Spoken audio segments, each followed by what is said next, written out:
Peter Obi got there, you know what he did? He partnered with all these local vigilantes and made sure he bought vehicles, security vehicles, to about 177 communities. By the time Peter Obi was about 3 years or 4 years as governor, so the then Inspector General of Police, in person of Abubakar, that's his name, named Anambra as the safest state in the whole of Nigeria. And it often award the Kishomo South you, Northern and New Inspector General of Police, Lofu, named Peter Anambra State as the safest, a state that was at the bottom in terms of security, in terms of safety. So I'm taking a that short video if okay, cool the full one. So which means now no like I always use a narration man a Bible that and Nicodemus coming to Jesus by night shows that them they know the truth man actually confirm.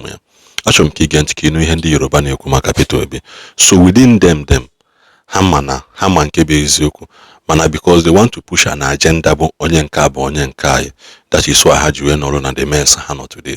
So gente this video you have a live conversation the mother record can the Yoruba see okwu makapito obi the net upon this video God one collecting money from government, from the masses, and yes, still collecting as a former governor. This man said, I am done working for the state of Anambra. I don't want this money. It has no value to me. Ìgbà tí mo ti ṣiṣẹ́, mo ti ṣe.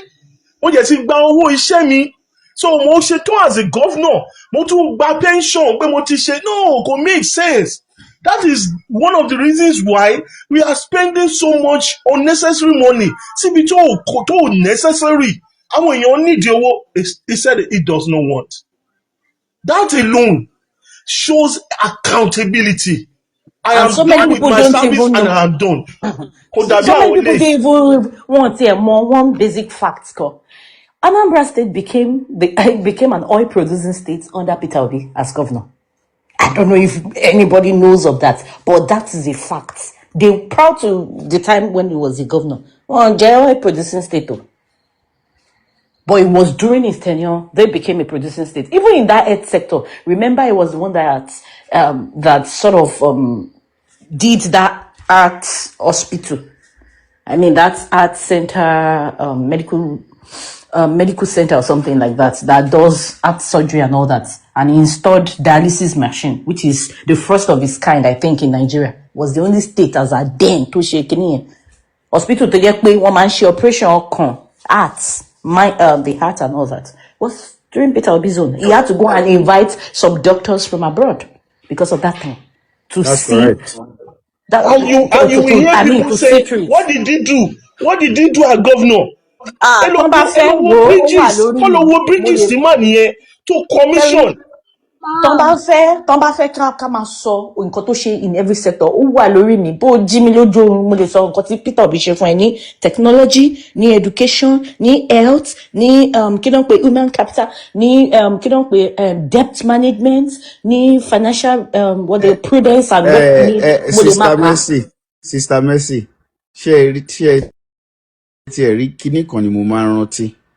Tẹ́ ẹ bá rántí pé nígbà tí Peter Obi tó wà ní governor, he was the only Abuja governor in the entire Nigeria. And do you know that in 8 years, Peter Obi won best governor twice? Ṣé ẹ mọ̀ nǹkan tó tèkì kí opposition tí ò sí ní PDP kí best governor kàn? Ẹ mọ̀ pé the vote is still within governor, senator. For them to have voted for an opposition, it means his achievement is overwhelming. On a very good day, Fashola tati ma hail she mo pe won àti Peter Obi no fún ní award the best ICT governor. Tẹ́ bá mọ̀ best ICT Sherry àti sọ̀rọ̀ health ó gba award the health ó gba award the ICT education wà o ní education kí Peter Obi tó débẹ̀. Anambra was 26th in WAEC in the whole nation. When he got there, Anambra became number 1 in WAEC. I think 3 years back to back. Best in WAEC results overall in the whole country. A state that was at 26th. There is award this the choco. there is In this fact, ṣé ká award. tún sọ̀rọ̀ There, insecurity? no, there Sherry, is kí this Peter Obi tẹ̀ dédé bẹ́ẹ̀ wọ́n máa Sherry. Bí Nàìjíríà ṣe rí bẹ́ẹ̀ ni Anambra State ṣe rí. There was a case of robbery. There was so much robbery in Anambra State. Anambra was rampage with robbery, was rampage with our courts and all those things. When Peter Obi got there, you know what he did? He partnered with all these local vigilantes and made sure he bought vehicles, security vehicles, to about 177 communities.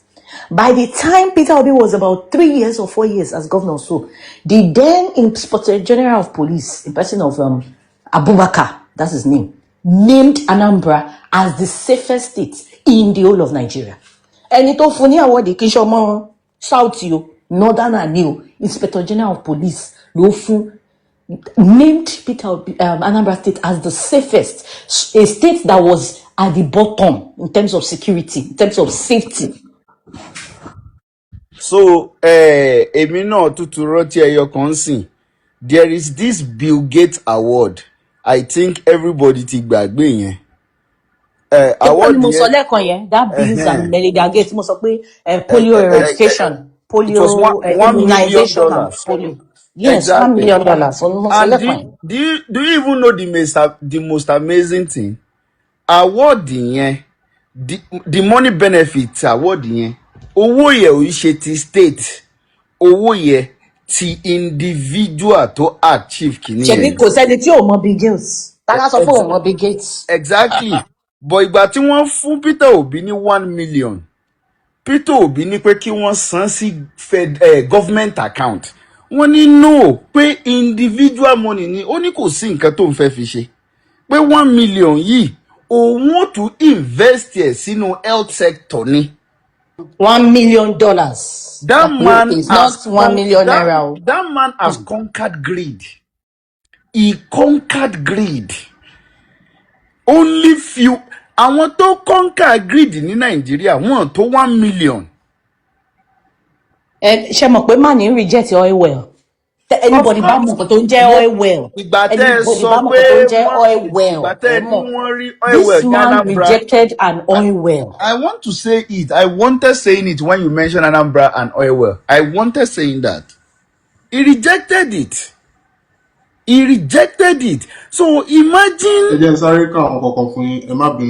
All right, sir. All right. Peter Obi, the prominent Nigerian businessman, former governor of Anambra State, and 2023 Labour Party presidential candidate, has received numerous local and international honors across his career. His awards generally highlight his focus on financial prudence, healthcare, education, and his impact on youth-led political engagement.